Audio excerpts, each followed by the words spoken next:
No. Rhodri. Is there anything that Lionel Messi is better than you at? It's opinions. I respect your opinions. Maybe in your opinion Messi is better than me, but in my mind I'm better than him. I do it again. Add it up, bankroll, euro, peso, add it up. I'm just doing me, everything is on me. Oh, you matter what? Add it up, bankroll, euro, peso, add it up. I'm just doing me, everything is on me. Oh, you matter what? Told her if it's all me, everything is on me. Gon' back it up. Matter what? Told you I'ma do me. Why you hating on me? It's not adding up. I do roll like a Mack truck. Country heart, I might cop a farm and go act up. Lot of scars, I was cold hearted, now I'm backed up. Keep it real, I do this once a month. I don't rap much. I just hit the money and go stack up. Only buy cars and get tatted up. All that other bull, it don't matter much. You only climb me, I put the ladders up. No fault, I done doubled up on the workload. I think I fell in love with the bankroll. Pray up, get money, then we lay low. Add it up, bankroll, euro, peso, add it up. I'm just doing me, everything is on me. Oh, you matter what? Add it up,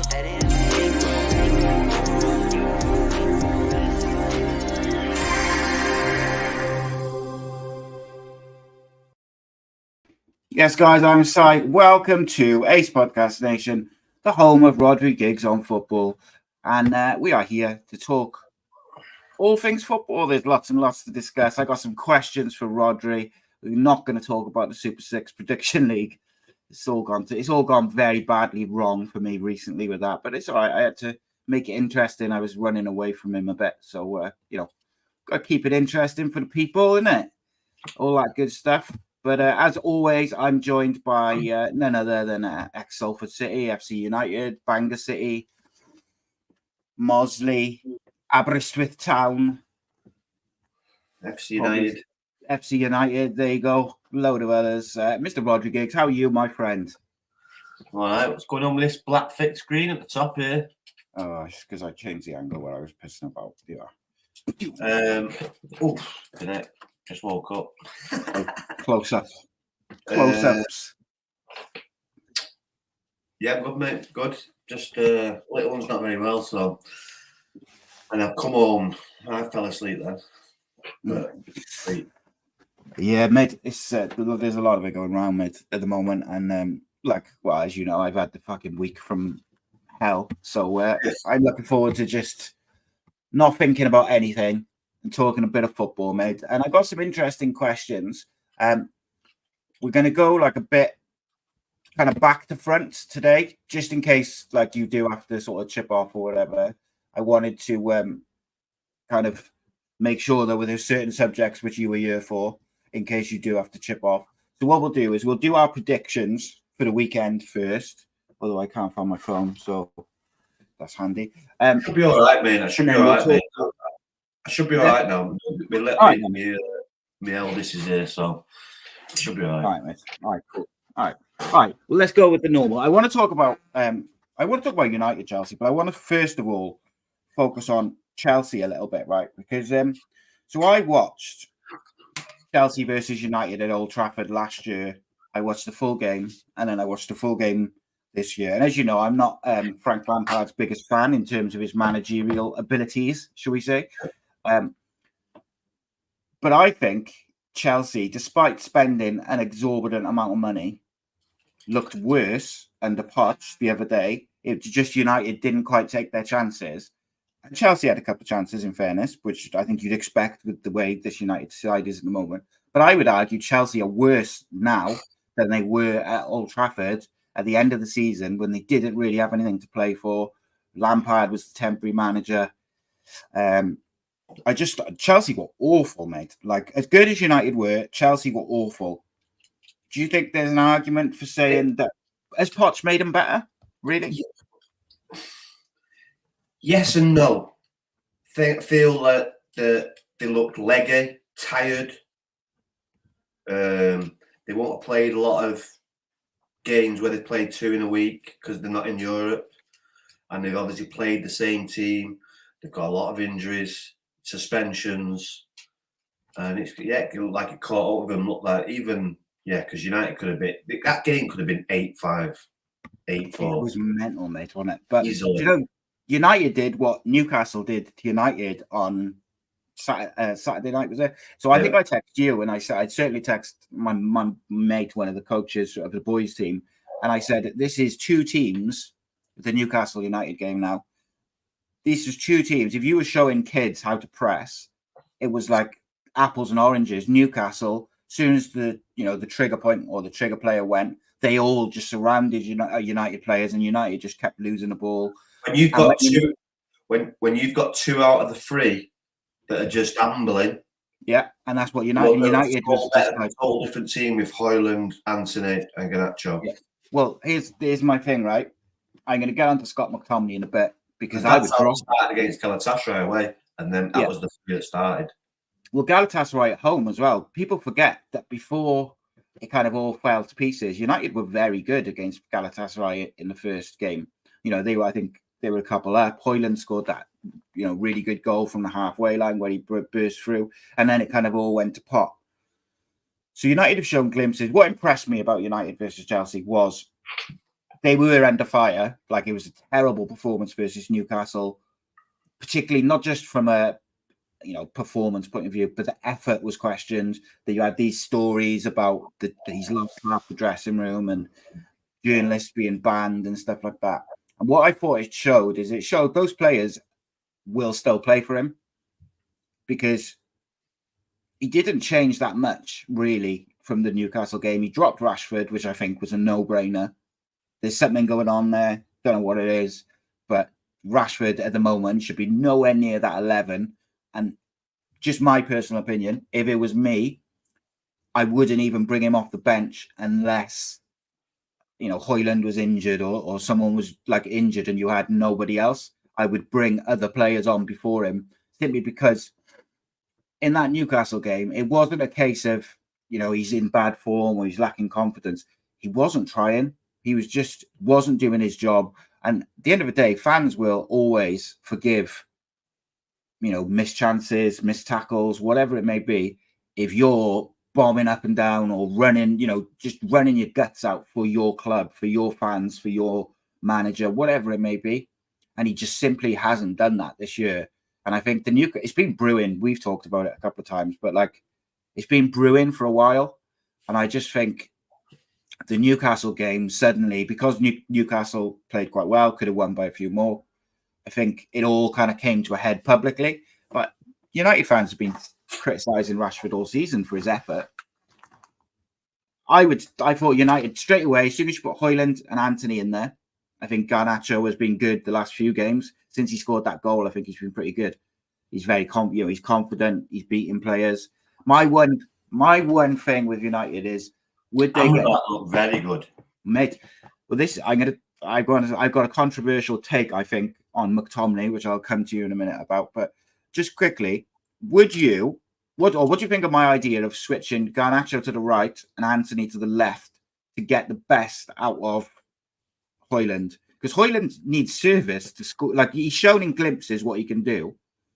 But if you've constantly got wingers who are looking to come inside, there's no crosses coming in the box for him or no balls in behind. He had one ball in behind, which he shot first time, and keeper makes a decent save. Sometimes you look at these top coaches and you think, what are you doing? Are they trying to complicate? Like, is it complicating it? He bought a centre forward that clearly thrives on crosses or balls in front of him, or he makes very good runs in the box. But you can't do that if you've got someone like a show pony who's cutting back all the time. You've got to stop your run, then you got to go again. Yes, it'd probably take a little bit from Garnacho, but I don't know. But maybe I would always try that if it was a coach or if it was a player, if I was on the right, or if I played striker, because I play all three very comfortably. So if I was on the right and it's not working, I'd just go, because we'd have the freedom to do that. I'm just going to go on the left. Yeah, you try on the right, and you just try it. But they don't seem to have that freedom. They don't seem to switch around as much. I think it's interesting because I thought actually Anthony and Garnacho were both very good. I think Anthony makes a massive difference to United, just in their balance. Just because as soon as Højlund goes, you see Anthony, McTominay, Bruno, and Garnacho all went with him. But it was Anthony and Højlund, which was kind of the trigger. And then, Bruno. I thought Bruno, right? He missed the penalty, but his work rate, mate, was unreal. Even when they, at the end of the game, he ran like 100 yards or like whatever it was. I thought he was very good. And I saw some people criticizing him, saying, he shouldn't be in the team. And I was like, if you look at the goals, he plays a lovely little reverse ball to, I think it's Garnacho maybe for the first goal. Where he captured out and played him. He was excellent, mate. And I think this is what I would do for the United for the next game. I thought Lindelof looked shaky, and I thought they looked better when Shaw went inside. Even though I think Shaw's better at left back, I think I would play Shaw and Maguire, and I'd put Reguilon like they lined up in the second half defensively. I thought Reguilon looked good. He looks like he cares as well. I would drop McTominay, which is controversial, isn't it? Because he scored a lot of goals. But I think... Mate, you can't drop a player that's just won you the game in multiple. You can't. But, mate, he causes... The reason why Chelsea were able to run through... He can't play football, and he's not really good at retaining the ball. He's not really good at getting the ball in the heart. If you put Mainu in there... But at the minute, we need wins. I think they should play him up front, I do. Like, as an alternative to Højlund. Like when no. He's like a modern day Fellaini, mate. It's a total different game. You've got your back to go. He started it up front, didn't he? But and he got. I just think for a reason. So interesting, right? Reece says that he said Pochettino said the window had closed. He needs to have a say on who's brought in, who's sold. He's working with other people's players. However, I accept that to a point, because I think there's a few managers around who are working with other people's players. But Chelsea had Enzo Fernandez, 100 million. Casado, one of the most sought after midfielders this summer. And it was the third one. Can't think off the top of my head. I'll have a look now. But basically, they had those in midfield versus Amrabat, who's looked a bit shaky because he hasn't had a pre-season, who's also a lone player. You've had McTominay, who we talked about the issues he has in midfield and the problems he causes for other players, and Bruno. And they got outworked, outplayed, out-everythinged. So whilst I accept that maybe Pochettino doesn't want some of those players are like Enzo Fernandez is what, 19, 20? One of the world's highly rated future stars, midfield, whatever. Casado, the same thing. And I just think, yes, there's a thing for letting managers get their own players in, but Chelsea were awful. And when United pressed them into oblivion in that first half, they should have adapted their game and become don't have to go long ball, just a little bit more direct to your wingers, or you push your fullbacks up a little bit and go over the press before it gets to you, whatever it may be.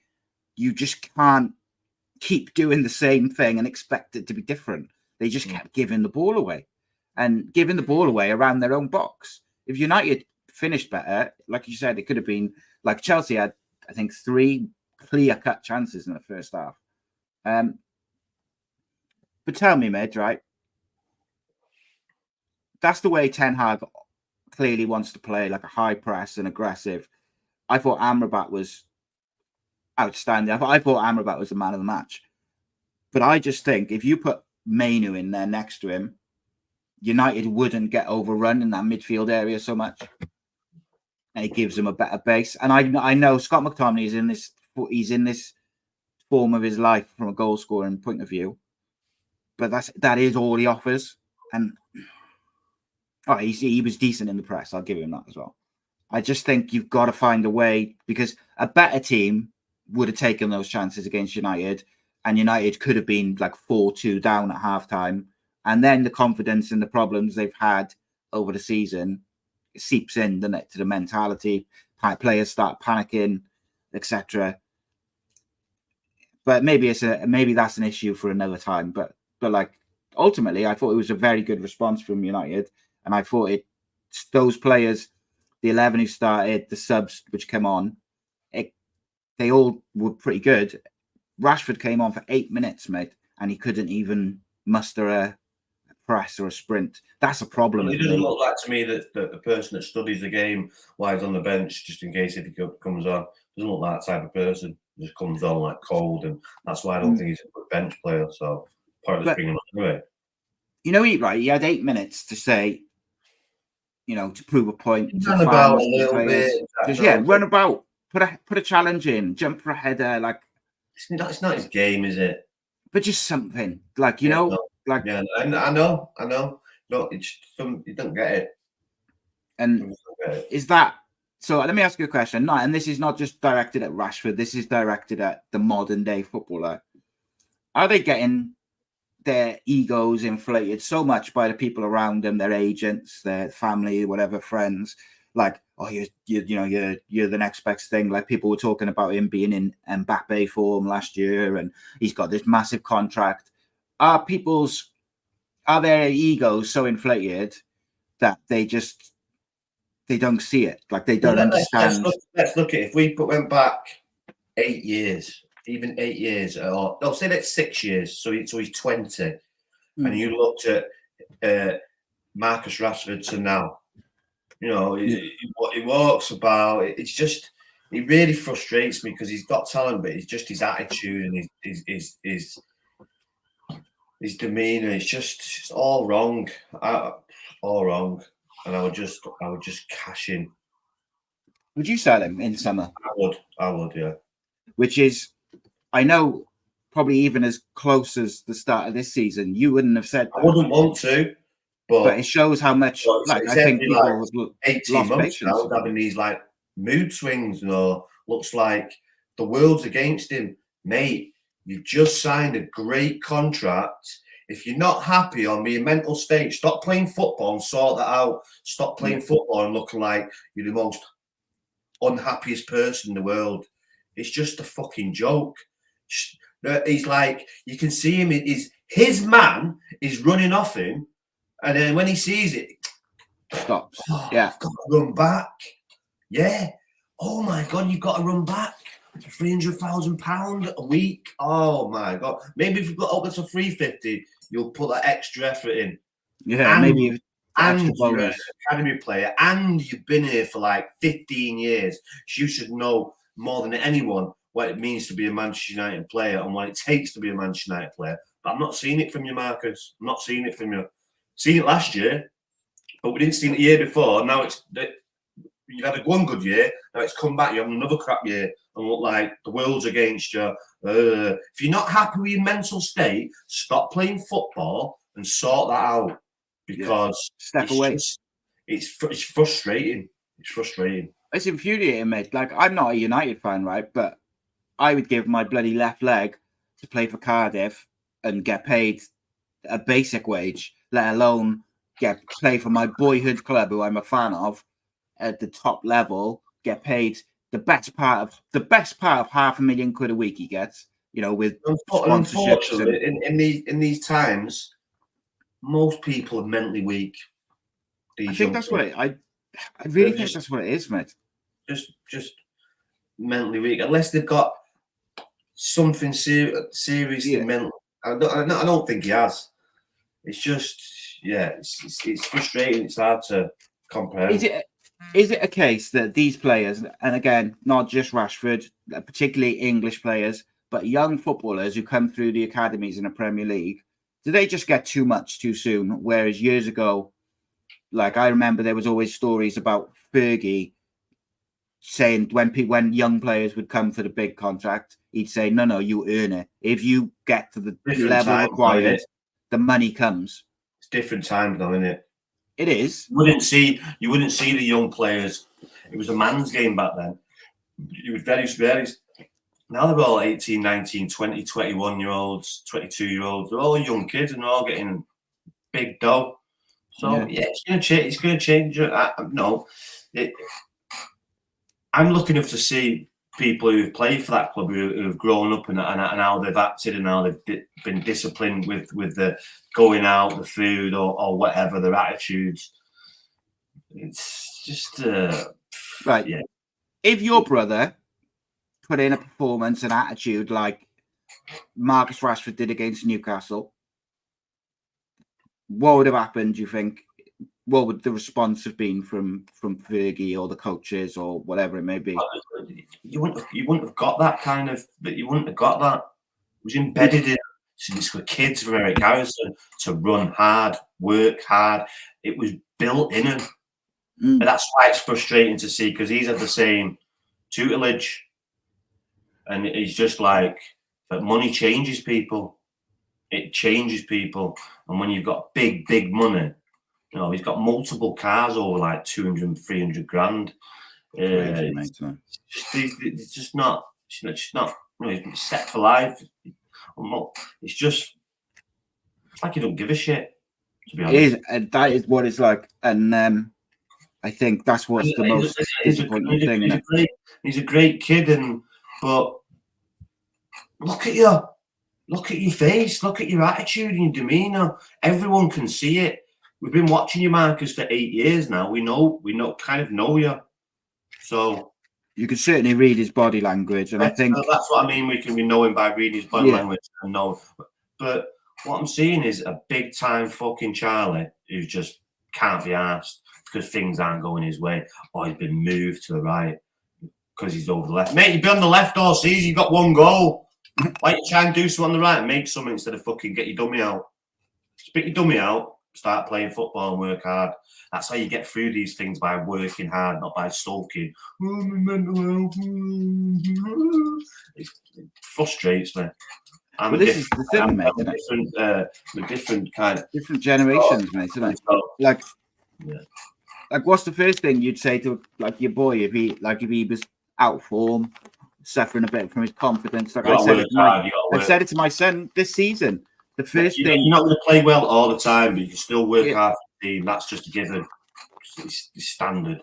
And if your confidence is low, or you feel like you're out of form, do you know what you do? You work harder, and it eventually comes because you get rewards for working hard. And it's Reese says in the comments he thinks it all stems from the social media. Thinks it's destroyed a whole generation. I mean, that's a whole. I was listening to the radio before when I was coming in. You know what you do? Deactivate it. Don't use it. If you're not strong enough mentally to go on it and use it, don't use it. Don't use it. Simple. And you know what else? You don't have to use it all the time. So sometimes in life, especially when you're been fortunate to be a footballer, you've got to sacrifice certain things. Now, social media isn't a big thing to sacrifice, is it? Of course it's not. And the other thing is, you have to people who can run these things if you want it done it for commercial reasons. You know, big contract with Nike, big campaign just come out with Nike. All these kind of, that's fine. People can run it. You don't have to see it. No, it's look, he's not the only one. It's just I think people are most frustrated with him. Yeah, but he's not the only one, but he plays for my club, and I'm watching it, and I'm thinking to myself, this is like rinse and repeat. What's going on? Yeah. Well, I think I said last week, like if I'm Ten Hag, or if I'm Jim Ratcliffe, the first day I take over the football side of things, I'm walking into that first team changing room, calling a meeting with all the first team squad, including Sancho and anyone else, all of them. And I'm walking in and I'm saying, Eric Ten Hag is here for at least another 3 years or however long his contract is. So you either get on board, work hard, earn your money, play for these fans, play for this club, play for this shirt, or you can go. You can go in January or you can go in the summer, but you won't be anywhere near the first team. You won't be anywhere near there if you haven't got the right attitude. And I would say that to every single one of them, whether you're Casemiro or Rashford or you're a youngster or Varane, it goes for all of them. Not get on board or get lost. It's got to be that way because for so long, United have pandered to these players now since Fergie's gone. Manager after manager, Rashford, Martial, a few of the others have just thrown these managers under the bus when things get tough. And it's time for clubs generally, I think, to start backing managers over these players. Make the players earn their money, in my opinion. Like they get paid so much money, so make them earn it. they can't work for it and work hard and just put a bit of effort in. You've just been beat in a derby, right? In a derby, Manchester City derby. Fuck that, I'm out, mate. I'm out in the town. Taking pictures, enjoying myself. Now, I know personally, if a certain person got beaten in a Manchester derby, it wouldn't be seen for about a month going out. Never mind the same night. Now, that I know this person because I know how they would react to certain players if they got beat in any game. You wouldn't see him out. This guy's out after a Manchester derby, getting battered 3-0. He's out enjoying himself. It was my birthday. Like I say, sometimes in life you've got to sacrifice, Marcus, but you don't because I can do what I want. Yeah, it is. It's unfortunate, mate. I feel for like United fans, and like if you're I don't know, the next big thing winger coming through that academy, and you're seeing him keep you out of the first team squad with an attitude like that while getting paid the amount he gets paid. If he's not being dropped by a player 7 years younger than him, who's hungry, who's just come through the system he has, and he was like him 7 years ago, hungry, quick, honest, putting the effort in, wasn't damaged or had the perks of having a massive contract where you can just think, relax now. No, that's not how it works. You don't see that. You didn't see that with the top players. Look at Ronaldo, and he's seen it firsthand with Ronaldo. What the work he puts in, he would have seen it. And they're all complaining, or complaining, or he's doing too much, or what? Yeah, that's why he's where he is. It's not Garnacho's like preferred or natural game to do defensive work or to work back and support the fullbacks. But you know what? That's your man. That's your man. If he goes, and he went multiple times to the Newcastle fella, and Marcus is like, just left him. Oh my God, have I got to chase him? I've got to run back. No one do that for me. Oh. And I get it. Sometimes coaches might tell certain players like a Rashford or an Mbappe or these speedy kind of forwards, they might tell him to cheat a little bit and hang a little bit. Of course they do, but not when you're 20 yards inside your own half. You're on the player, you're with him, and then he goes for a 1-2, and you don't go with him. This is worrying to me. Then Eddie Howe's probably said to the Livermento, whatever his name is, you just keep going that way. He won't want to come with you. No, he won't. He didn't. So yeah, 100%, mate. Every time you play there, Marcus, you're going to get that even more now because you think just keep running. He won't stay with you. He's not disciplined enough. That's why he's sat on the bench. Well, I want to press strong enough. It's a second thought. It's never on the front foot. You're not making him runs behind anymore. It's just you're not working harder off the ball. Plus, when we haven't got the ball, you're not working. So no wonder he's on the bench. And then when he does get into positions, it's a head down. The only thing he's thinking about is getting a shot off. Whereas, Anthony, even Anthony's looking for that left-footed shot. But you see how much he's been involved in the goals in the last couple of games when Anthony's been. He works hard. He runs. He tackles. And he's becoming more. I've noticed since he's come back into the side that he's becoming a bit more direct, like trying to beat the players instead of checking back all the time. He keeps the ball very well. So much wrong with the United team at the minute, and they spend so much money. Just be a bit more. This is why they've got to change it because the people who are bringing in these players just keep doing the same thing, bringing these shit players who are not resellable, so you lose money. Yeah, and don't improve the team. It's laughable, mate. I want to talk about something. I watched the thing yesterday with Roy Keane, Gary Neville, Gallagher, and Ian Wright, and they went through keep, ditch. Yeah, okay. I like that game. And they must have kept 5 players and the rest ditched. I think Ten Hag will ditch a lot of them, mate. I really do. Oh, I'm talking like flipping Casemiro, Varane, Dalot, Wan-Bissaka, Lindelof, Amrabat, Martial, who else? Sancho. Yeah. There was like about Well, the 10 thing is, players. half of these players are not contributing anyway. Like, so if they're No. not contributing, you may as well get someone in who's going to play. But like, for instance, Casemiro, I think all depends how he comes back. Like, if he was carrying an injury and maybe that's why his form wasn't great, then maybe he comes back like he was last year. But if it is the start of a decline because of his age and stuff, I think he has probably got to go. Yeah, he's probably. Well, this is the decision they'll have to make when he comes back. Like, see out the season, how good will he be? You know, can he hit the heights? Because you look at Amrabat against. I think it would work if him and Amrabat would be great. Menu or Casemiro, Amrabat, and there's there. I think that you got Mason Mount come back as well. Next him doesn't just go wandering off. Yeah, and the defending keep. Yeah. But it's but if you can cash in because you need to get a younger squad, fitter, energy squad. You can't have weaknesses. And he's not the quickest Casemiro. He gets away with it sometimes with experience, but this year he's been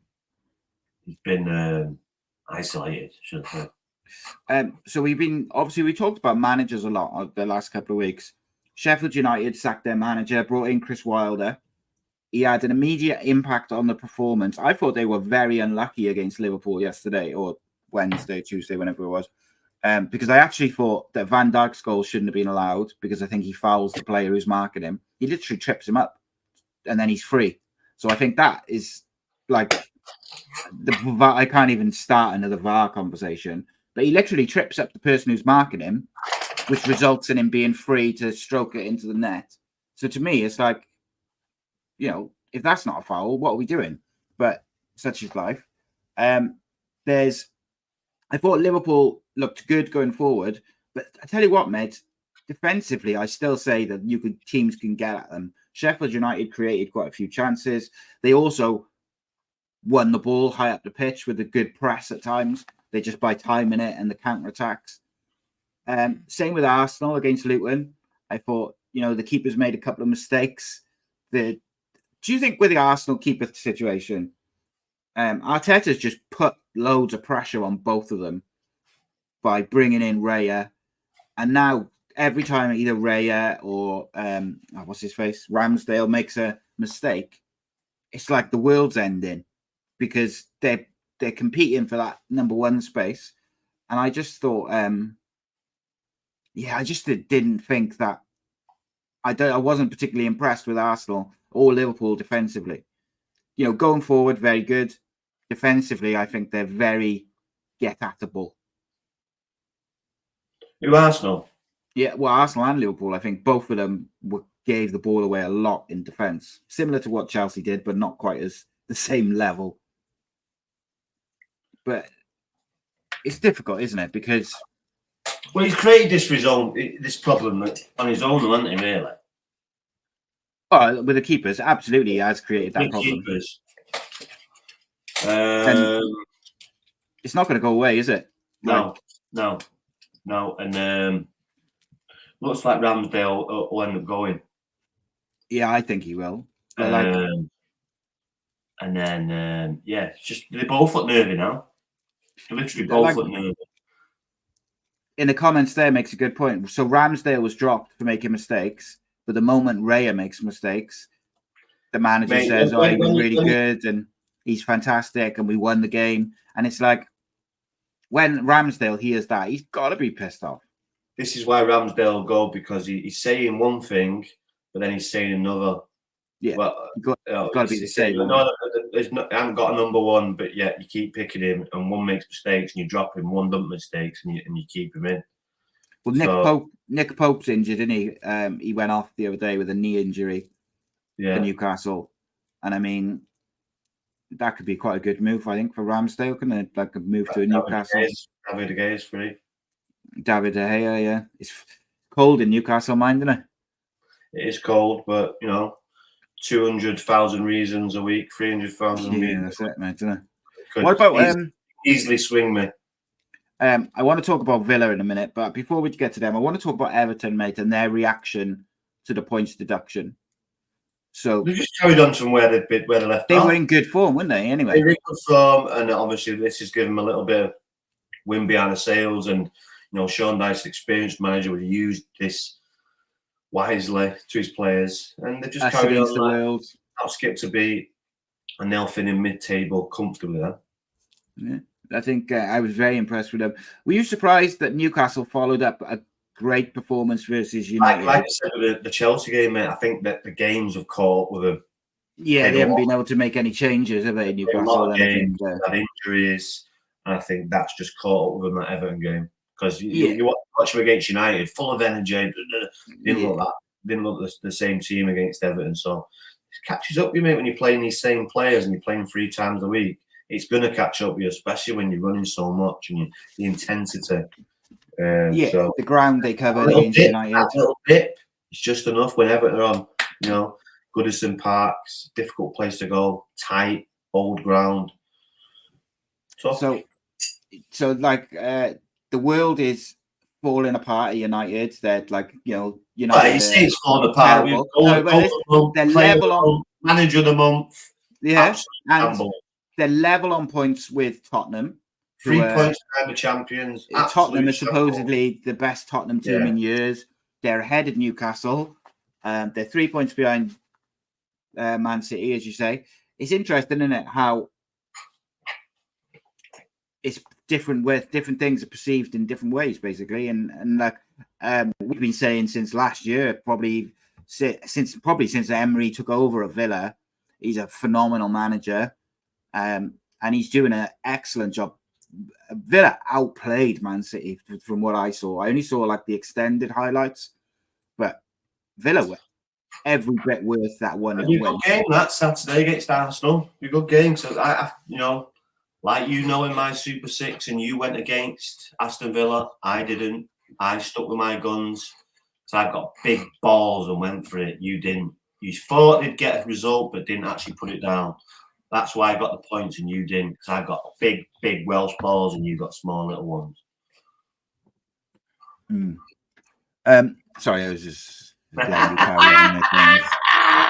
Good stuff then. You broke up a little bit. And so look, there's some big games coming up.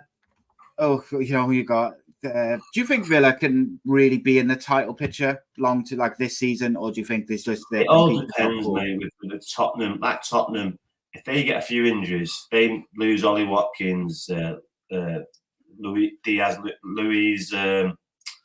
what's his name? Who started playing on the midfield? Luis. You got the what's his face? Leon Bailey is obviously doing very well as well. They're all playing well, but if you key players like Ollie Watkins or someone else, even Tillman, he's getting a tune out of Tillman's, mate. But he's a very good manager. I've said this before. He's a very good manager. Should Arsenal multiple Europa leagues, be an Arsenal manager? Do you think Arsenal missed the trick by not sticking with him like they've stuck with? I think it was just the right manager at the wrong time by the looks of it. And they didn't really stick with him, did they? They only give him like a year and a half, 2 years. Yeah. When you think they stuck with Arteta, it's interesting. Exactly, and give him what he needed. I'm sure you'd have seen the results, but very good manager. What he's done with Aston Villa, just proves how much we thought. Like Steven Gerrard was a good coach, but he's obviously not as good as this fella because his experience does tell. I'm sure Steven Gerrard might become a good manager down the line, but you just see the experience and the difference and the know-how which you need as a manager. This is why it's sometimes bad for these young managers to get these top jobs because they've got the experience for it. We've seen it. Lampard gone from Chelsea, Gerrard gone, Scott Parker gone. All these ex-players who've got these big jobs, not experienced. Did you see Gerrard's comments on Ronaldo? He said, what did he say? Something like, he said something like, he's the GOAT or he's our GOAT or something like that. And I was like, all I could think when I was reading that was like, God, that Saudi money is beautiful, isn't it? Because like, he just wouldn't have ever said that ever before. No. is what it is. Coventry getting beat again. You know, Wayne Rooney goes in. It's not Starting to get it. You know, it's good these players to get experience, but it's hard for them to do that because they've got the ego that I can do a big club, blah, blah, blah. But no, you need to go down to the lower leagues and learn your trade, and I'll go to the academy or do it for multiple times. When these players are going straight into it, you know, they're getting damaged because now he's gone from Derby to America to now to Birmingham. Frank Lampard's had about 3 or 4 jobs. Steven Gerrard's had 2 jobs, and now he's in Saudi Arabia. You know, it's not as easy as it seems, is it? No, it's not. These are top players, so they know the game. Doesn't always translate, mate, does it, to being a manager? Experience, it's experience. Experience is key.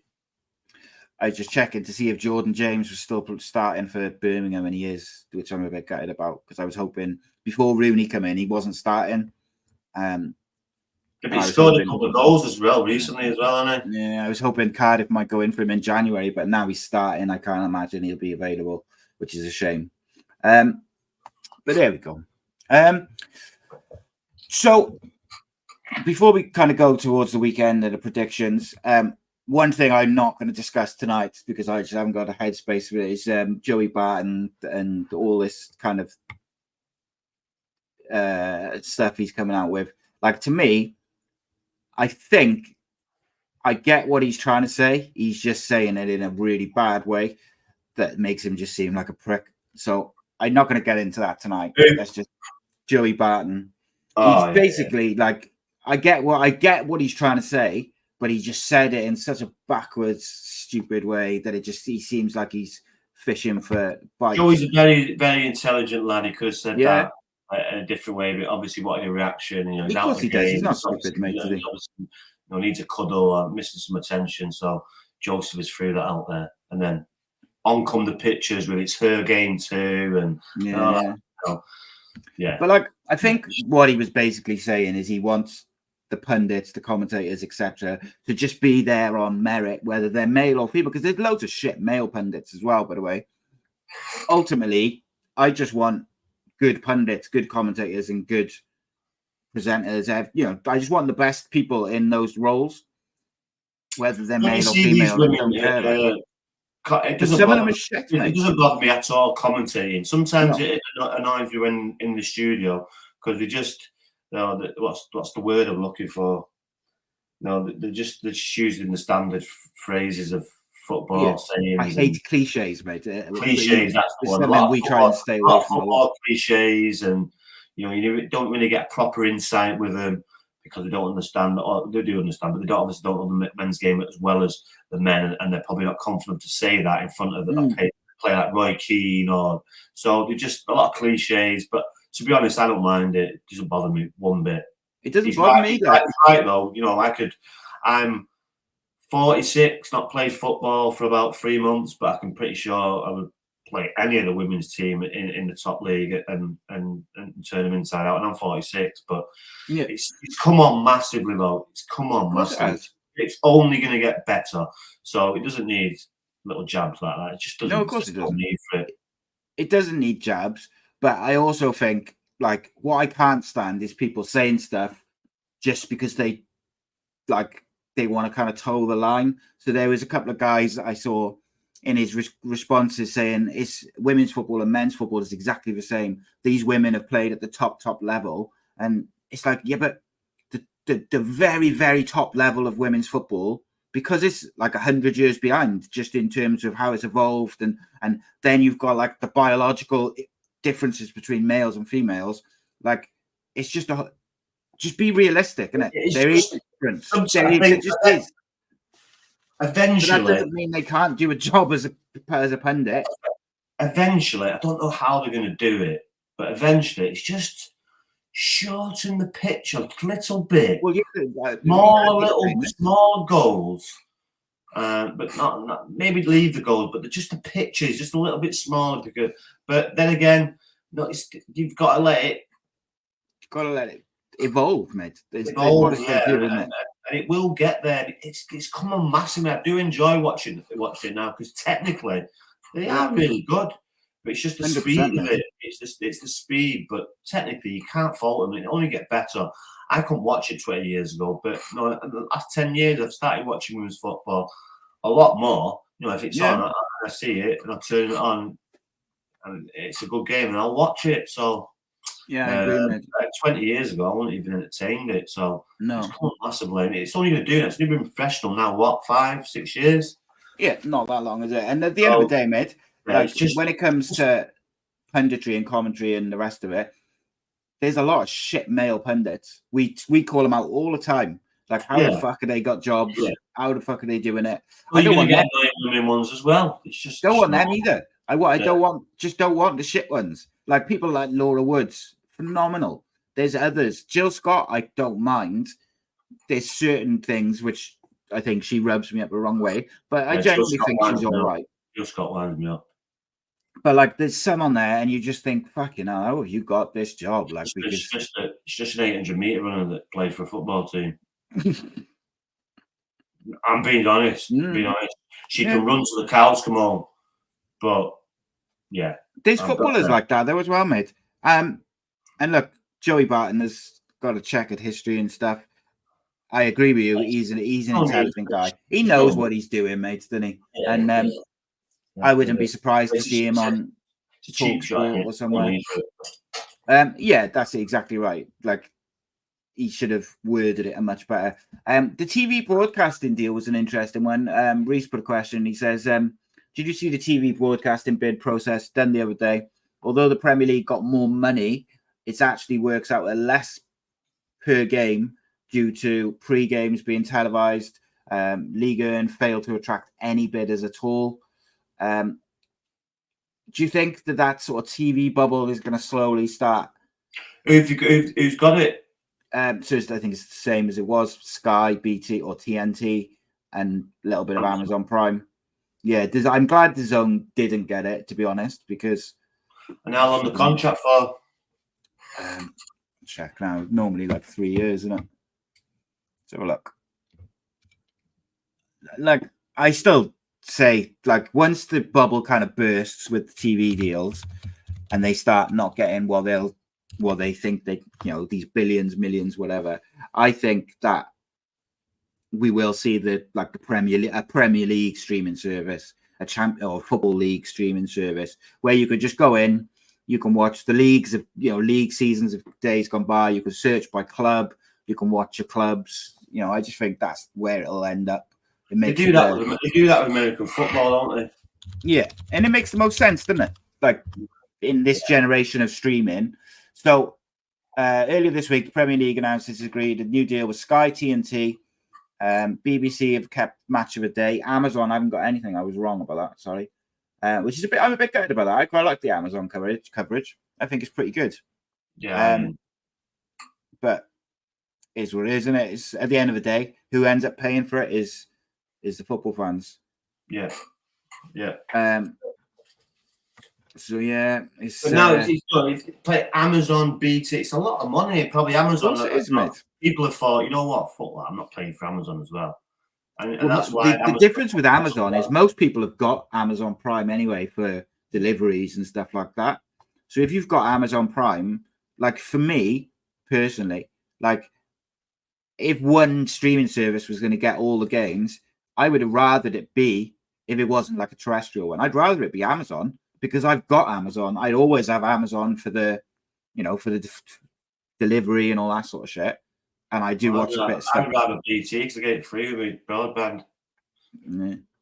They should just sign a deal with what's that company called? The little things. They should just sign a deal with them and be done with it, I think. So yeah, that's going to be interesting. Some of like the French league hasn't got any takers at all. They'll probably end up on Amazon. Would have thought.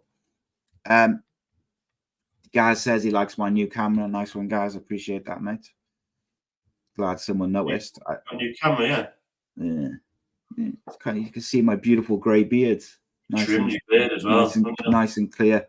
Yeah, I went to a funeral, didn't I, yesterday? So I had to. You look like an elf. Tidy myself up a bit. Yeah, it was getting a bit outrageous, wasn't it? But then saying that, you're like fucking Father Christmas yourself. Just to slightly trimmed Santa Claus. Right, mate. Let's do these predictions. It's been a long week. United Bournemouth. I think that's going to be a tough game for United. No. 3-0 United. Oof, confident. I go to 2-0 United. I think you'd be very disappointed if, from a United point of view, if they followed up that performance against Chelsea with another, with a home game against Bournemouth. You've got to be winning that. Yeah. Even though Bournemouth have been very good recently. It won't be an easy game. Brighton home to Burnley. I've gone with 1-1. 1-1, 2-0. Brighton. Sheffield United at home to Brentford. 2-1. 2-1 Sheffield United. Yeah, I got a feeling Sheffield United might beat it. And Brentford lost one of their informed players to injury as well. I'm going to go 1-0 Sheffield United there. Got a feeling. I was impressed with how they played. Villa versus Arsenal. This is the one. This is the separator. 1-0 Villa. Interesting. Oh, see? Arsenal went 5 on a bounce. But I wasn't impressed with Arsenal versus Wolves or Luton. So I'm going to go with Villa 3-2. I think it's going to be a high scorer. 3-2 Villa. Luton at home to Manchester City. Surely City. 3-1 City. City have drawn 3 of the last 5. Luton won 1 and drawn 1 and then lost the other 3. I'm going to go with 1-1. Luton are going to get a draw. And then finally, we've got Spurs at home to Newcastle, Super Sunday, 4:30. Can both teams get back on track? Spurs have lost 4 of the last 5. I thought Postecoglou was the second coming of. Got a lot of injuries, haven't they, mate? 2-0. Oh, mate. I'm going to go 2-0. It's a lot of travelling. And like I say, with Newcastle, they're tired. They start bright there, Tottenham. They start bright and get an early win. I think they'll go on to win it. But I'm going Tottenham start bright, Newcastle, travel to Everton, travel back home, travel all the way down to London, play a game. It's a lot of games to play, so I fancy a home win now. Okay, I'm going 2-1 Newcastle, me. So you just absolutely totally dismiss what I've said and just ignore that, yeah. No, I tend to agree with you.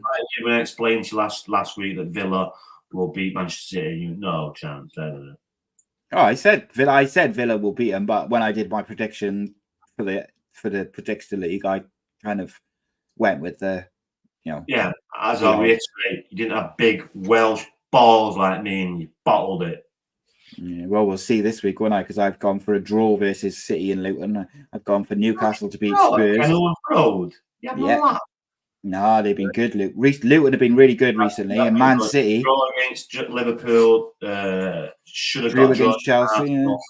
Yeah, 3-1 City. City have drawn 3 of the last 5 as well. So we'll see, won't we? We'll see. But put it this way: if the results go my way, I'll be leaving you in my dust, won't I? Because I've gone against you in pretty much all of them.